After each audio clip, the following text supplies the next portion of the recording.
happening right now. Oh, that must be on my end. All right, we're live. Sorry about the technical difficulties. I had all of a sudden music playing in my ears. It was really weird. Anyway, awesome show planned for y'all today. Welcome back to another awesome week. We're going to be talking about your sexual revolution. Who knows where we're going to go with this one? So tune in. We're going to have a lot of fun. Here we go. Practicing polyamory. Real-life perspectives from the imperfect people of polyamory. The mission of the Practicing Polyamory podcast is to provide a platform for all of the real-life, flawed humans that practice polyamory so that we might all learn from one another and grow as a community. Enjoy the show. All right. We're back, everybody. Thank you all, as always, for tuning in. You know, before I say anything else, I just want to thank all of you viewers and listeners out there. There were almost 1,000 downloads of the podcast last week, which really pumped me up and excited me. So thank you, all of you, for tuning in. Before we jump in and chat with today's awesome guest, I want to quickly remind everybody that we are open for questions. So if you have any questions about your relationships, if there's a topic that you'd like us to discuss, that you'd like to hear discussed, slide into my DMs. Follow me on all social media platforms. You can find me everywhere at Practicing Poly. Don't forget to subscribe on YouTube, Spotify, iTunes, wherever it is that you download your podcast. You slide into my DMs, send me a message. Would love to chat about whatever it is that you've got going on. You can also ask a question live and get an answer on the show. So, tune in and ask your questions. And as always, I want to remind everybody that if you are listening to this podcast, you are a welcome guest to be on the show. We're here to share stories, and I want to get as many voices as possible to speak here because I know that the more stories we hear, the more representation we'll have, the more others see us and themselves, and the more we can strengthen our community. So go to practicingpolyamory.com and sign up today. All right, ladies and gentlemen, that's all I've got. On to the best part of the show, introducing our guest. Our guest today developed her sex therapy practice out of a concept born of becoming, meaning that we are not stagnant. We are constantly changing, fluid, and moving. We are constantly becoming, and we have not yet arrived. It stands to reason, then, that we need to integrate our conscious minds with the growth and change that is constantly happening in our lives. Today's guest teaches her clients how to do so using two systems of human development: Chakra from Eastern cultures and psychology from the West. Using these two philosophies as a foundation, our guest is well-versed in discussing the nonlinear, cyclical nature of human development, including potential traumas during each of these phases. Today, we'll dive into how she guides her clients through exercises that open a dialogue to explore sexual, sensual, emotional, and energetic health. So tune in for what's sure to be a fun, interesting, and potentially erotic ride. Joining us today out of Goshen, New York, author of Sacred, Not Secret, An Integrated Approach to Sexual Revolution. Welcome to the show, Christine Laplante. I hope I got that pronunciation right. Laplante or Laplante? Laplante. Laplante. All right. Should have got it right the first time. Here we go.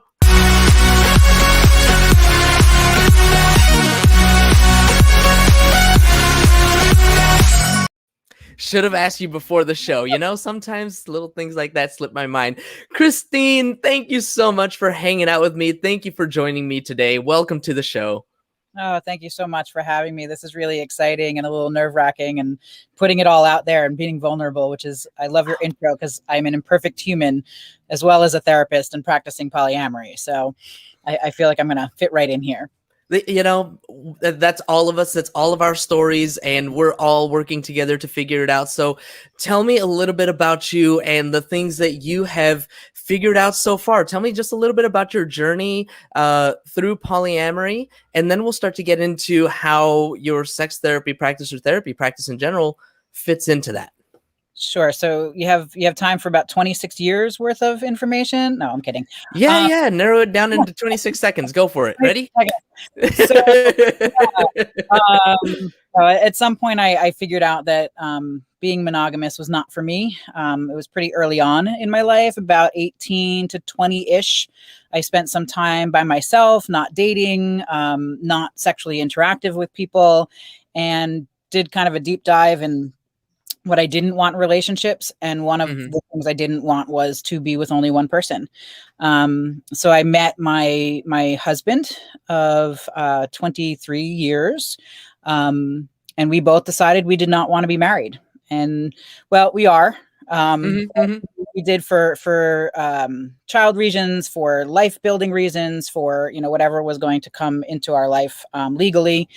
And it's been a ride. I used to joke that I could write a book called Polly Done Poorly. Um, I um, feel that. I feel that. Yeah. yeah, yeah. You're not alone in that.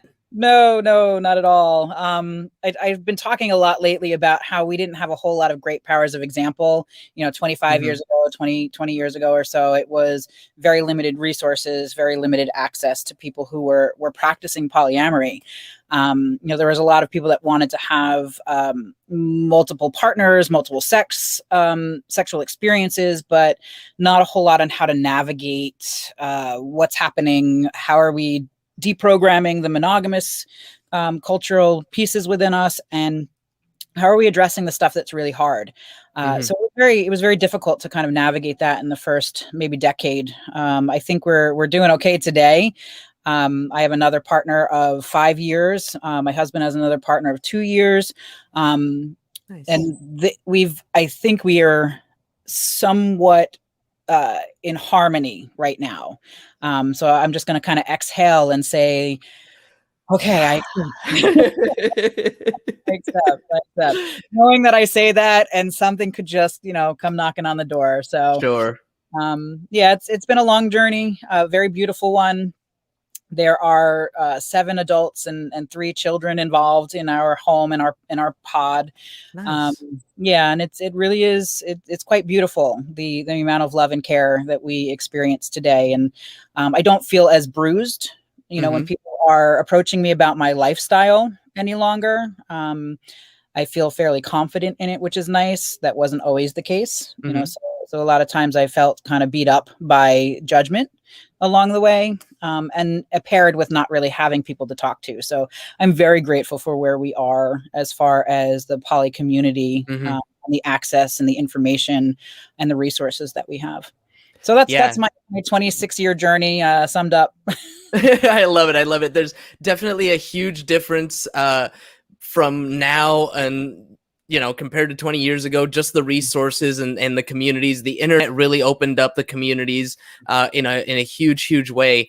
I wanted to ask you. You mentioned 3 children in the household, and whenever I get the opportunity, I like to ask what that has been like.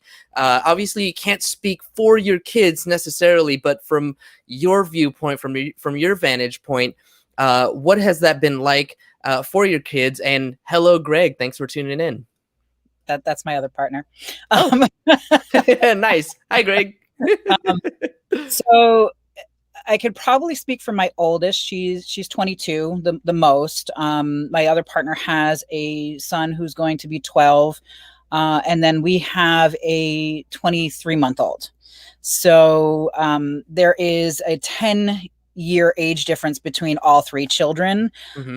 and my oldest was born into it. So she has had the most experience with really being integrated into her parents not just being with each other. Hmm. I know, being a therapist, I don't want to overanalyze her experience. She could definitely speak for herself, but there have been times where she has asked, me, when she was younger, do I have to be poly?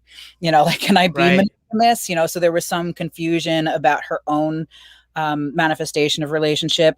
And then there were moments where, I was really proud of her, where she was, and I was just telling this to another group of poly people. She, at 14, her and one of her close friends decided to date the same person, and Hmm. they were having trouble navigating communication and that relationship. And she went to her counselor at school and said, can we talk about this dynamic and this jealousy that we're feeling dating the same person? And I got a call from the school counselor saying, I would really like to discuss some deviant behavior with your daughter. And I'm like, Hmm. oh, okay, let's go. She did the right thing. She sought out guidance and counsel to address some discomfort, and the world wasn't quite ready for her yet. So Yeah. we had to explain in multiple layers to her that, she had to keep trucking along, and her communication skills and her manifestation of relationships. And, sometimes she will talk about some really beautiful things growing up, but she also remembers the really hard stuff. When we were navigating a really hard time, the kids, they are there, they witness it, they experience it. They are astute and aware. So there were a couple of years there that were very hard for the dynamic that we had, the adult dynamic that we had, and her witnessing some of that we still talk about today, that we all kind of are still healing from. Yeah. So, I mean, the way I see it, there's parents always screwed up their kids, right? Like in one way or another. My parents weren't perfect. They, did their absolute best, but I'm sure that there were missteps. Your parents are, all parents, people are imperfect. And so, we all see those things. I'm curious to kind of find out what happened with the school situation, if like anything ever came out of that, because that can be a scary thing. I know, CPS could suddenly get involved and like all these crazy things. Never had anything like that? Well, to be fair, I grew up in the world of social work. My mother was actually a CPS caseworker. The language and the lingo and the understanding was there. I was actually asked, even prior to licensure, just because I had worked in child welfare, to educate some people working in child welfare on open relationships and ethical non-monogamy. So I was prepared, I think, if that was going to happen. And the way that I spoke to the counselor, and basically I accepted what she was saying. I heard her words, and I tried to have a conversation with her that this is, it may be outside of the norm, but she's actually doing something very healthy and positive, seeking guidance for what she's seeking guidance for. So I want you to take the structure of this relationship out and address that she is asking for help. And parallel to that, I was giving her information on polyamory, on ethical non-monogamy, and saying, here, please, educate yourself if you're so inclined. But this is not deviant behavior the way that you're thinking about deviance. So we had a good conversation, and things did not come of it. I think that, that school district was very, they had way bigger issues to be dealing with than a child who was openly sharing another partner. I don't know if they knew our dynamic. I don't know if she went there and spoke about how her parents had other partners, because that didn't come up in our conversation. She was just concerned about my daughter. And I was open to the conversation, which is also, I think, something that the schools are not necessarily used to. No, I mean, society isn't used to it yet. So, but we're getting there. We're getting there, folks. Others, it's a thing. We're more and more people hearing the word polyamory and ethical non-monogamy, and it's happening. So, thank you, internet, for all that. Christine, this has been a really fun intro and getting to know you. So let's dive into our topic. You wrote a whole book about becoming integrated to your sexual revolution. What does that mean? So I'm a patterns person. I like when I can fit things in a nice, neat box, which is very, counterintuitive to being poly, right? So studying psychology, I have training in, alternate religions, in theology, in, paths that require some ordeal, initiation, that kind of stuff. And I learned a lot about alternate religions, energies in our bodies, how to manifest our will, where we are blocking ourselves. So I had probably about a decade of training in that before I decided to go to school and become a psychologist and to get a degree in counseling. As I was doing that, I was experiencing, the history of psychology and theories and systems, and I love systems. And so when I can see where systems overlap, it fascinates me to go, oh, okay, well, here's an Eastern view of development, human development, body development, and here's a Western view of human development, and I'm noticing that they are aligning in a lot of ways. So as I talked to probably a couple thousand people. I was a sex toy salesman for over a decade. I worked for a company where I trained their distributors. So I had access to a lot of people, and I was constantly curious about their sexual exploration. What were they doing to become integrated, stable, confident in their sexual selves? And I started to realize, okay, there's these overlaps of things like the root chakra, which when we think about that base chakra, we think about things like safety, right? So safety, grounding. Can I stop you really quick? So when you talk about the root chakra, I'm like thinking that's around my butt somewhere. Is that right? Yeah. So the perineum area. So between the genitals and the anus is the root. Okay.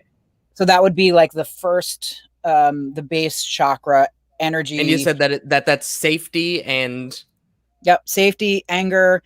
How we determine, well, safety and groundedness. How do we walk through life? And when you look at Erickson's stage, his stage for that is early development, and that's trust and mistrust. So they really do align with this. How do I learn to trust? Who do I learn to trust? What is mistrust? And, the way that I kind of explain this first area is think about your first sexual experience. And most people will go to a place where they think about the first time they kissed somebody, or somebody's hand slid down their pants or up their shirt. And I take it back even further when we were infants and we are having our diaper changed. And, and I'm going to be a little gender binary here because we are still very stuck on what are the genitals and what do we assign, what kind of attributes do we assign based on the genitals that people are born with. So when, somebody is born with a vagina and the diaper gets changed and that little girl, goes and touches her labia, what's the response? Right? The response is generally no, dirty, don't touch that. Sometimes there's a smack on the hand.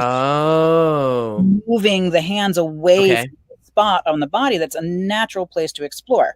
So you have a little boy who has a penis and he's erect and he runs out into the living room and everybody laughs, right? So I know I can't go through all of these things, so I'm doing this pretty quickly, but ultimately right from the very beginning, we've attached shame to female sexuality and we have made a joke out of male sexual exploration and their sexuality. So when you're looking at those developmental stages and you're thinking about safety and trust and mistrust, almost from the beginning, our foundation of sexual health has been altered from a place of, moving forward in a healthy way.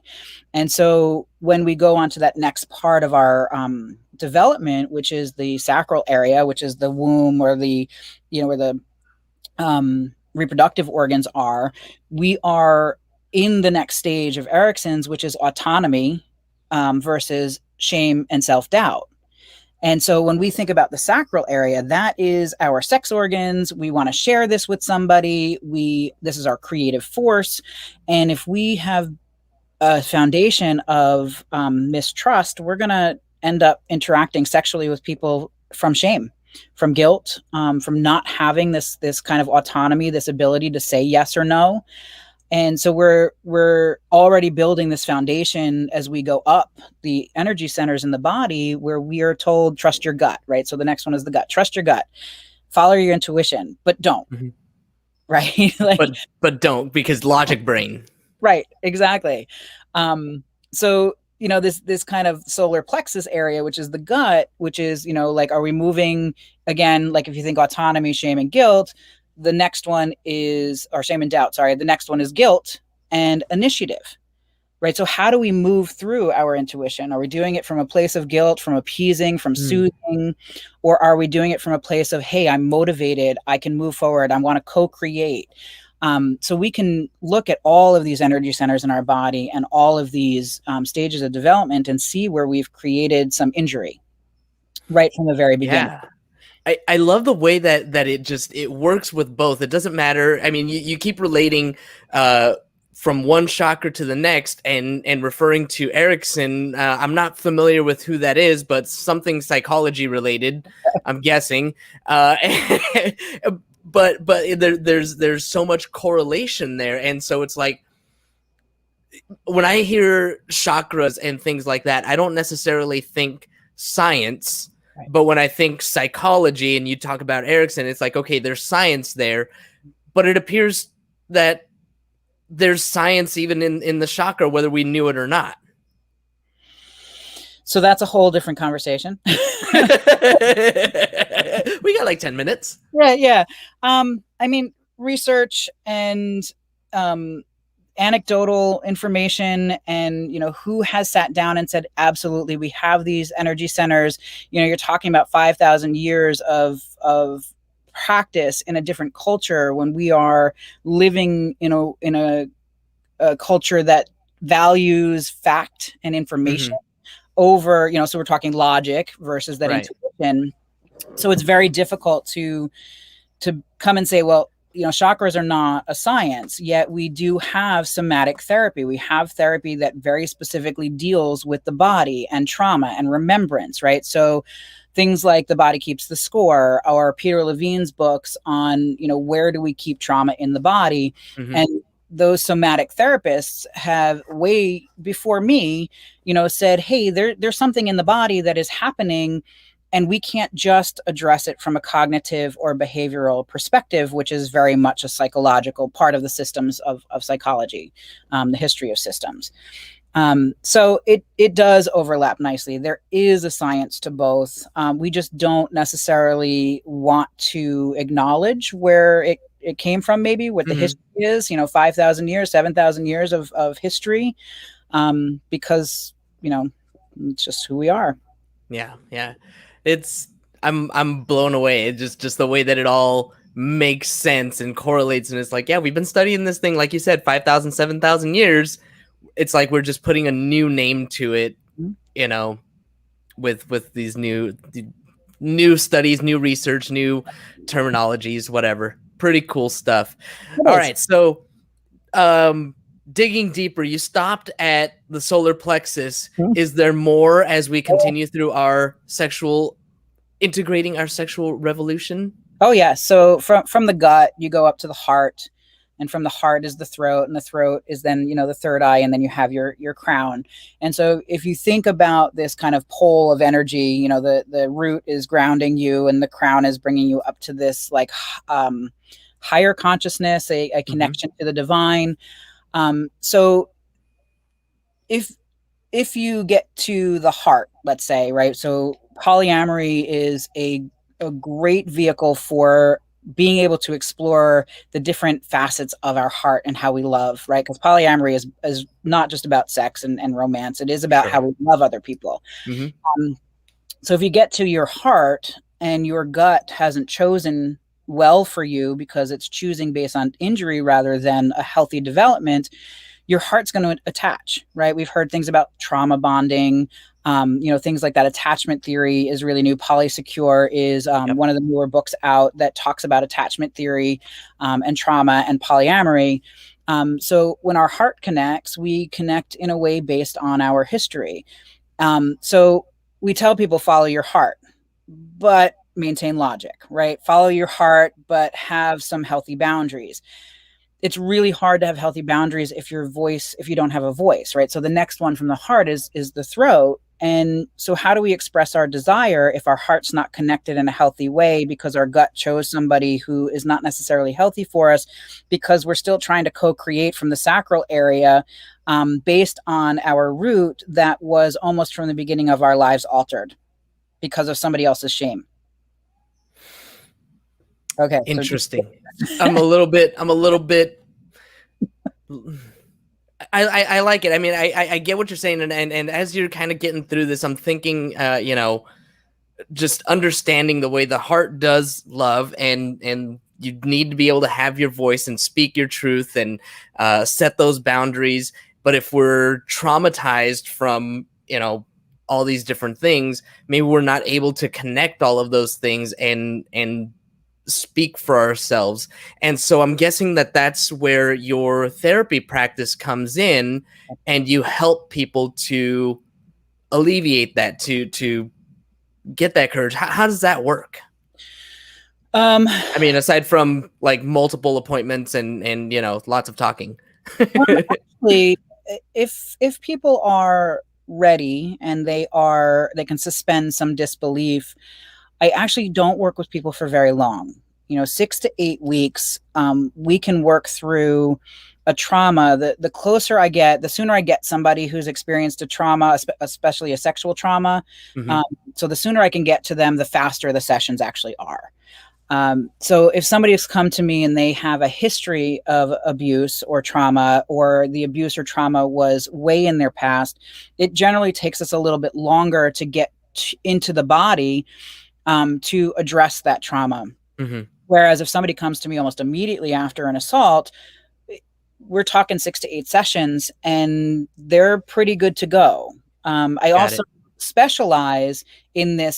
So sometimes I will be seeing them simultaneously with their individual therapist that they've had, for other issues. So for the method I use is a combination of talk therapy, and telehealth has made this very, I've had to get very creative with this. And because the other piece is watching somebody's body, watching how they breathe, where are their shoulders, are they curling in on their gut? Is their head up, or are they, crouching down? Where are their legs positioned? Is their leg moving? And so I'm watching those parts of the body that correlate to the words we'll use are chakras, those energy centers. And I will say to somebody, where are you right now? Because your gut just pushed way into your back and you're trying to get into my couch. And so we stop in a moment and we address the body rather than necessarily talk about or use the verbal aspect. And I also don't pressure anybody to tell me their story. So when I am working with somebody who's had sexual trauma, I don't need you to retell me the experience unless you feel you need to or it's relevant. I don't want you to relive the experience. I want to address how it's impacting you today, which is why when I do work with somebody who has been more recently traumatized, it's easier to pull it out of the body than somebody who has taken it and pushed it down and down and down and down. Because assault, especially sexual assault, generally happens in the root area of our body, the root and sacral area of our body. So it's coming up our body, and people's instinct is to push it down. So the first question I actually ask people is, how far back did you wish yourself away? So they will tell me, I wish I never went to that party. Right. I wish I never met that friend. I wish I never went to that school. I wish I never, and eventually they get to, I wish I was never born. All because of this one instance that attacked them at their core. Gosh. Right. So let me just, bring down the podcast for a moment. Yeah. No, I mean, this is real stuff. Yeah. This is real stuff that, like, sadly really happens. But it sounds like that is exactly the type of person that you speak with the most. I mean, sexual traumas, is that like really who you talk to more than anybody else? Yes, sexual traumas and non-monogamy, usually ethical non-monogamy. And so to bring it back to poly and polyamory and practicing polyamory, it can be a playground for reliving injury over and over again, or it can be a great vehicle for true autonomy and entering into relationship in a way that you show up completely, not out of injury, not out of shock, not because of something that happened to you, but because you have done the work to know how you're impacted, so that you know how you're walking with other people. It kind of empowers that person, gives them that control back in a lot of ways. Wow, Christine, that was That was something. That was something. I mean, my bro said it, and he's not with us here today, but he's like, that was deep. Yeah, that was. Whew. I feel like I need to recover from that one a little bit. Wow, that was. Do a little debrief. Christine, you have made such an impact here on me for this show. I want to tell you thank you, first of all, because that was some of the best stuff right there that I think I've had in a while. And from that, I hope that people will be able to reach out to you and get help from you if they are dealing with some kind of sexual trauma, or they need help with, their navigating their ethical non-monogamy. Can you tell people what is the best way for them to get in touch with you? Probably my website, becomeintegrated.com. That has all of my Facebook and Instagram and email, telephone number is all on that website. Perfect. All right. And I'm going to throw this out there for you since we have it on the screen. Follow on all social media as well, Facebook and Instagram, either at Christine Laplante with an E, LMHC, and or Sacred Not Secret, at Sacred Not Secret, Facebook and Instagram. Wow. Christine, thank you again so much for this awesome show. It's been so cool. We got a lot of people. So awesome. Thank you. Greg, thank you again. Also, man, Christine, that rocked. Great Thanks job. for having me. Thank you.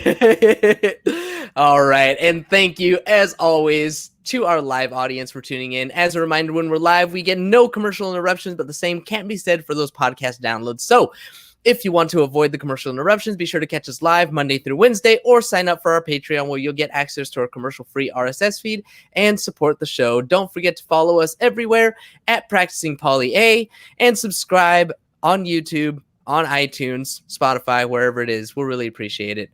All right, everybody. Thank you all so much, as always, and until next time.